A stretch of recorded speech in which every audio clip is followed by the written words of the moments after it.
Right, my next guest made his name on Not the 9 O'Clock News and went on to create two unforgettable comedy characters, Edmund Blackadder and Mr. Bean. His latest creation is Johnny English, secret agent, a cunning mixture of James Bond and Inspector Clouseau. Ladies and gentlemen, Rowan Atkinson.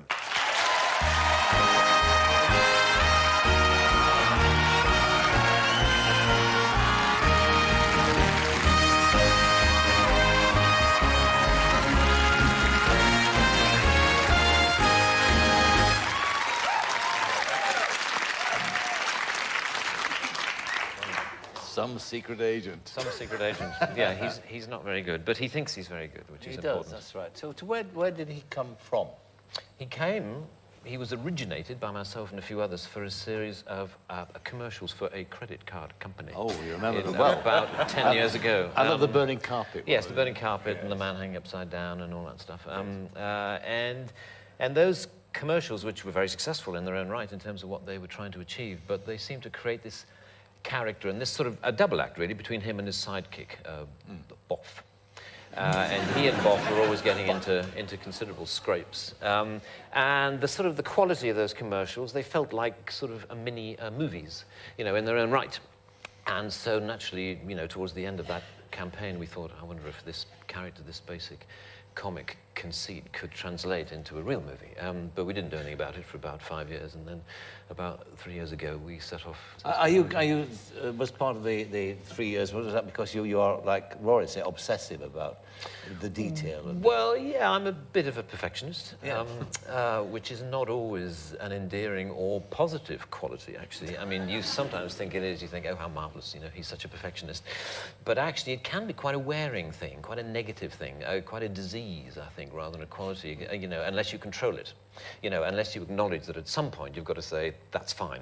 And at the end, I mean, are you ever satisfied, or do you actually feel whenever you see the finished product, whether it be a Blackadder, whether it be this film, that you could have done it better? I think the important thing for me is for a sufficient time to have elapsed since the work, since the process, which, you know, the process of filming I always find quite stressful and quite worrying. But, you know, for instance, I was on a plane last year, and there was an episode of The Blackadder came on, which, as far as I'm aware, I'd never seen. It was from the 4th series, from the one set in the First World War, with Miranda Richardson playing this nurse. And I couldn't remember anything about it. I'd never seen it. I couldn't remember saying any of the lines that I was watching me say. And I thought, this is funny. You know, this is really, this is a funny program. You know, no wonder we did quite well with this. But it's because I'd completely forgotten the process, you know, the process which I always find quite stressful and painful. So as long as there's been I mean, that's an extremely long time. That's 11 years or something since we made that. It's funny. Now, tell me about Johnny English. I mean, did you want to play it all your life? I mean, have you had this secret ambition to be James Bond? I think every man has a secret ambition to be James Bond in some shape or form. So, yeah, I mean, like so many of the characters that I've played, I mean, they are, to a certain extent, you know, fantasies which you can live out only in a fictional world. I mean, you know, the Blackadder with his relentless, you know, negativity and cynicism of the world, and of course his wit, which of course was certainly not my wit. This was the, you know, the wit that Richard Curtis and Ben Elton invested me with the fantastic scripts which they wrote, and suddenly you can be this incredibly, you know, funny and witty man who's always got the fantastic put down for his stupid sidekick. Yes. Or in Mr. Bean, who I think is one of the most objectionable people you could hope to meet. You know, he's someone who doesn't care about the rest of the world at all. He has no manners. He's entirely self-centered. An entirely self-centered and vindictive human being, which I, you know, like to think that I'm not. But at the same time, it ain't half fun to, you know, to be someone who doesn't care, who has no manners or social mores whatsoever. Where did Mr. Bean, the name, come from, though? I mean, it's a lovely name. It's an inspirational it's just name. Nice and short and sharp and memorable. And we started with Mr. White. I don't know. We were sitting around, I remember, at our producer's house one day and trying to think of a name, and we started with Mr. White. I like the idea of the series being named after the character, and he was obviously a Mr., so Mr. White, but that sounded a bit bland, and then we started to think about, you know, vegetables and you know... As you do. As you do, you know, when looking for a comic attitude. So Mr. Broccoli and Mr. Carrot and Mr. Cabbage and Mr. Bean, you know, yeah, it's sort of, you know, single syllable and short and sharp and memorable. And memorable, exactly. That's what we're looking for, because that's the same with with Johnny English, you know, who in the original commercials was known as Richard Latham. But Richard Latham is a name that you will forget, you know, very, very rapidly. But Johnny English is a name that I don't think you will forget. When you were at school with Tony Blair, yes, he would have known, and you were at school with Tony Blair, I was, yes, he would have known at that time, and no doubt he would be a politician at that moment. He would know. You could not possibly, or did you, know that you would be a comedian, a comedy actor? No, I certainly don't. I vaguely remember at the age of about 10, 11, sort of standing up in the school changing rooms in front of the other pupils and doing something. I can't imagine. I mean, doing something that amused, something that amused Michael, doing something that amused people greatly. It must have been, you know, an impersonation of a maths master or something. And then it was then that I started doing school plays. I remember playing the Dauphin in St. Joan by Bernard Shaw, when, of course, traditionally at our school, St. Joan had to be played by a boy. But that was kind of when it started. That's when it started. But I certainly had no ambition to be an actor or a performer. But who would be the comedy people who influenced you? I mean, if not in the sense that they brought you into the business, but that you actually looked at and they thought, yes, they make me laugh. Who were the people? In terms of Mr. Bean, a great inspiration for him was a French comedian called Jacques Tati, who created a character called Monsieur Hulot. Yeah. And Monsieur Hulot's holiday was. Sorry, Mr. Hulot's holiday was something that I remember seeing when I was 15, 16, and being completely transfixed by it. It just had sort of an uncompromising comic attitude, which I completely admired, and I felt as though I had some kind of empathy with. Yes. And that was undoubtedly, although many, many years later, you know, some of the inspiration for Mr. Bean. But Bean, of course, I mean, what about the mugging, the pulling of faces in Bean? I mean, did you do that as a routine? Was that part of it? Yeah, that started when I went to University at Oxford, really. That's when I started doing entirely visual stuff. And for the first time ever, when I was about 20, whenever that was, I remember, standing in front of a bathroom mirror and just sort of gurning, I suppose, just pulling faces for the sake of it. Like how? And it was, just sort of going, just suddenly, very extreme. It was the work of the morning. Just where the extremeness of that character's. I mean, I hope he's not too extreme, but I love the sort of the insularity of Mr. Bean, this sort of self-centeredness which reflects in the fact that, if I have to get myself into the part, I don't need another person or a situation or a prop in order to create him. You just have to, it's always about him. Yes. And where he sits in the world. He's got a sort of an invisible shell around him. Yeah. He's hugely popular internationally, isn't he? Yes, it is bizarre, actually. It's something that I try not to think about very much, because actually, if I ever do, stop and dwell on how well known my face is in so many obscure corners of the world, that I think I would find it rather disturbing. Are you made aware of it when you go abroad? I'm being slightly disturbed about it, even talking about it.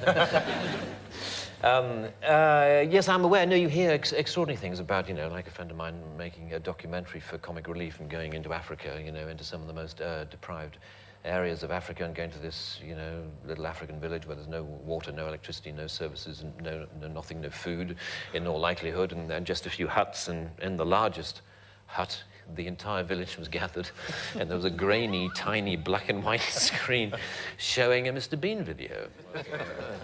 What about, let's talk about the other great comic creation that you made, and that was Edmund Blackadder. What was the reason of setting it, first of all, in 500 years ago? I mean, what was the inspiration for that? Yeah, it was after a sketch show that I did called Not the 9 O'Clock News, and myself and Richard Curtis wanted to do a sitcom of some kind. And we were sitting around trying to think of ideas, and of course the dominant sitcom of the time was Fawlty Towers. There still is a very dominant sitcom, and a definitive piece of work.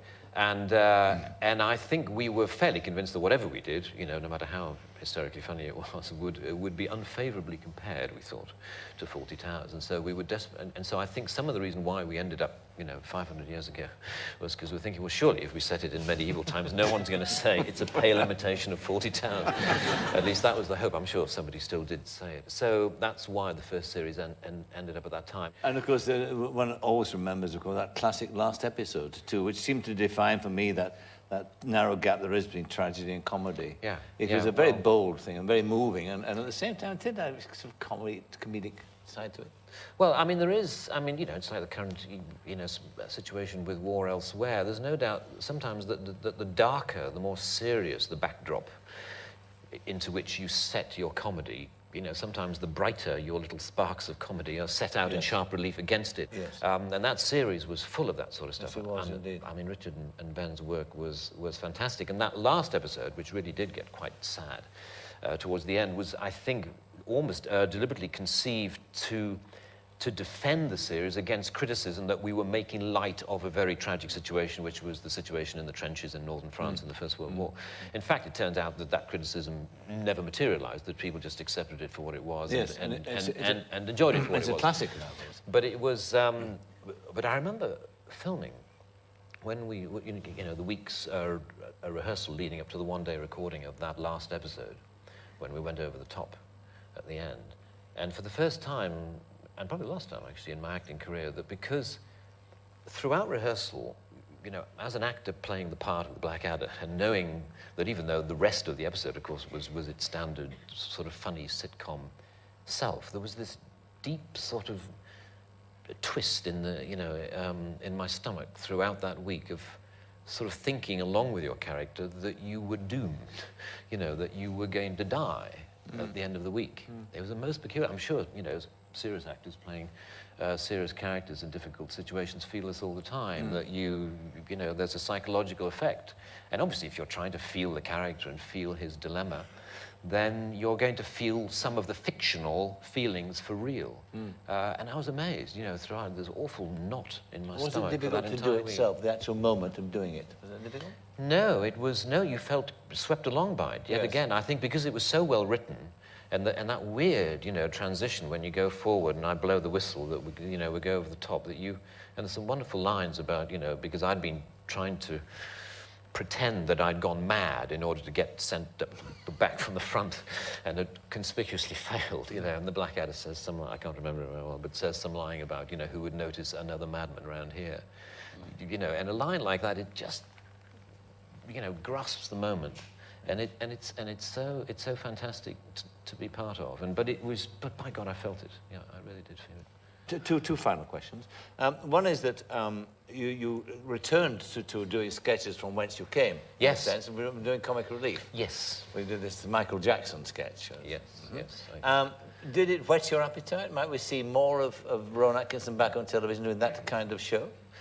Well, it does. I mean, I love the immediacy and the topicality. I mean, it's something that Rory does all the time. But I sort of missed. I mean, I remember when I was, you know, doing a sketch show myself, and a topical sketch show, the immediacy of, you know, like that moment of being in a classroom and the teacher leaves and a pupil stands up and does an impersonation of him straight away. It's the immediacy and the, you know, and the sort of and the courage of that and the danger of that is terribly exciting and very funny to watch. And actually, you know, it's some of the problem of having spent 3 years on this Johnny English movie, and thank God I think it's worked out all right. And then suddenly someone said, well, you know, would you like to do this sketch with Lenny, you know, playing Michael Jackson, and you can be Martin Bashir. And I thought, and it was just one day, you know, of fun and silliness, and you come out with a 10-minute sketch, you know, in one day instead of 90 minutes taking 3 years. And it's just that. Just the fun of that, and not sort of caring too much, not thinking about it too much. So I feel, sorry, it's a very long answer to your question, which is, oh yes, that'd be a very nice idea, Mike. Oh yeah, I'd like to. You'd be very welcome. I'd like to, but I'm interested in topical and satirical comedy, you know, increasingly. But of course, there is a Meister here. There is a Meister here. Absolutely, he's the one. Well, But you do a very good George Bush, I think. You could do. really, Oh, kind of simple. A sort of But simple you can't vagueness. outdo George Bush, actually. you can't parody a parody. Yeah. We were trying to write a line for him, so thinking, well, you know, what do you say? And he came out with the real line and said, trouble with the French is they have no word for entrepreneur. Very good. And, you know, so good stuff. And finally, Very good. Johnny English. I mean, is it going to be like James Bond, many Johnny English films? I don't know. It depends how it goes. I mean, Yeah. you know, if you like this one, then we might think of some more. I think he's a nice character. I think he's almost the nicest character I've ever played. Yes, he is. Because I don't think Mr. Bean He's very sympathetic. is nice at all, and I think the Blackadder is just such a cynic. But I think he's got a good heart, John English, and I think that's why you root for him in the film. I think so. You know, if I want to carry on, you know, being nice, then I'll do some more of him. Yeah. Rowan Atkinson, thank you very much Thank you indeed. very Rowan Atkinson. Well done. Thank you.